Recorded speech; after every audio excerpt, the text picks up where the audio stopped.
What's up, everybody? I was getting over a little flu, well, a little laryngitis or something with my voice. I'm back now, baby. Make sure to like and subscribe. This is 10 Minutes with Josh. I was just driving downtown and I stopped in at one of my favorite parks right on the water, downtown Toronto, to have a quick little, it feels like spring out here right now. It's March, but it really feels like spring. It feels different right now. So it's a little cold, I'm not gonna lie, it's a little cold, but it's in the air. The snow is melting. The mud is at my feet. That's what we want to see. We want to wash out all this snow, okay? And, we got this nice view, all right? We got this nice view.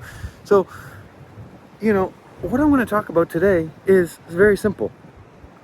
There's nothing sweeter than the sound of your own name. There's nothing sweeter than the sound of your own name, and why you need to be calling people by their names. Sounds simple. You need to be calling people by what their name is, rather than man or guy or wife or husband or whatever, or your kid or your baby. Call people by their names. Number one, why you should do this?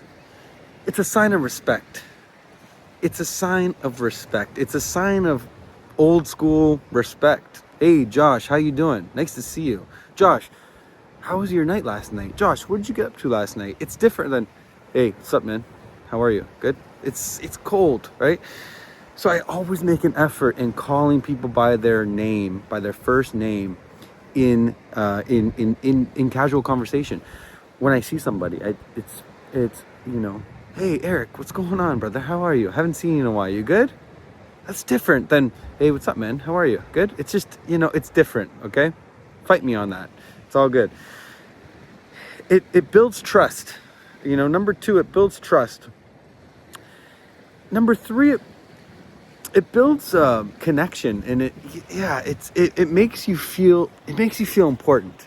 It makes you feel important. It makes you feel like you're not just, this isn't just a transaction or a cold stranger feeling, right? It makes you feel like, okay, this is a community that I'm involved in. I'm involved in a community,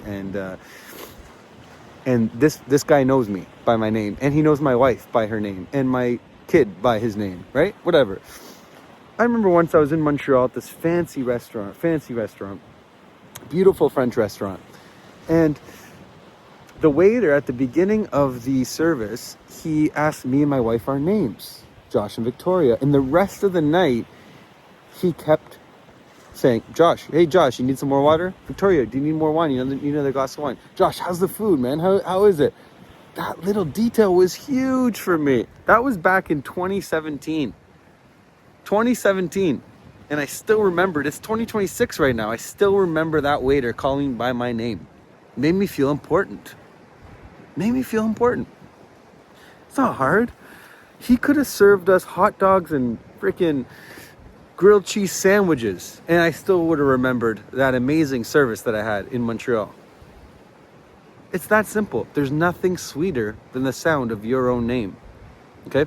And if you're a young guy amongst old guys in whatever setting, that's like one quick way to separate yourself from everybody else. Hey, Joe, what's going on? Joe, can you show me what you were just doing there? It's a sign of you being confident too.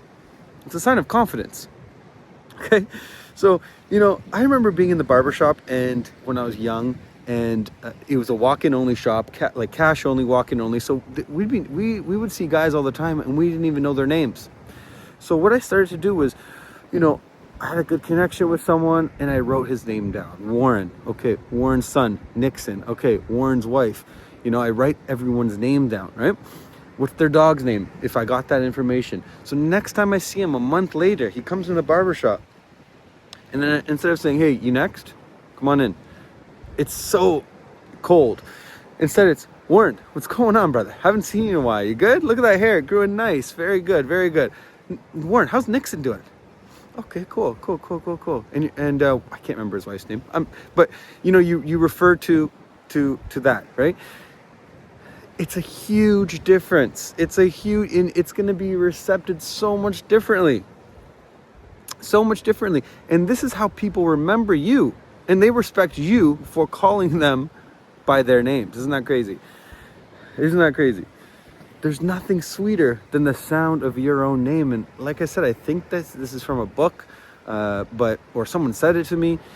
But when I see someone, it's hey Warren, what's going on? It's hey Eric, how are you, Eric? What are we doing? Whatever. But in casual conversations, you need to be referring to these people by their names. It'll go a long way. It'll go a long way, trust me. And I want you to think about this today, when you're watching this. Even your neighbor, call people by their names. It's not that hard. And you don't do it. I know you don't do it. Because not too many people do. Remember their names, call them by their name, and you will be treated differently. It's funny, in that book, Never Split the Difference, the negotiating book, he goes, I was just like a mirror. I would just ask people about themselves the whole time. I'd go to parties and I would ask people about themselves, and people would say, oh my God, he's the most interesting man I've ever, he's so interesting. And he didn't say anything about himself. He just asked people about themselves. So it's like, people want to feel important. You call them by their name. Hey, Rick, how you doing, man? You made him feel important. That guy, that waiter in Montreal made me feel important. I was at this beautiful hotel in Sorrento, overlooking the Bay of Naples and Vesuvio and the sunset. And they have this gentleman, just like, he's not a waiter, he's just kind of hanging around the hotel, referring to me as Mr. Genioli. I didn't tell him my name. I guess he knew what room I was at. Mr. Genioli. Mr. Genioli, do you guys need a table tonight for the sunset to have a little Prosecco and watch the sunset? Do you guys want a table? Mr. Genioli, you guys having a good time? Wow, huge. That's what separates like 5-star from 3-star. That's the difference. Okay? Not that hard, guys. Not that hard. But you need to think about it. Just like everything else. Nothing's that hard. You just got to consider things, okay? Anyways, make sure to like, subscribe, leave a comment. Don't be stingy with those comments. I see you over there. Don't be stingy. Okay, guys, that's it. Ciao, ciao, ciao. Have a good day.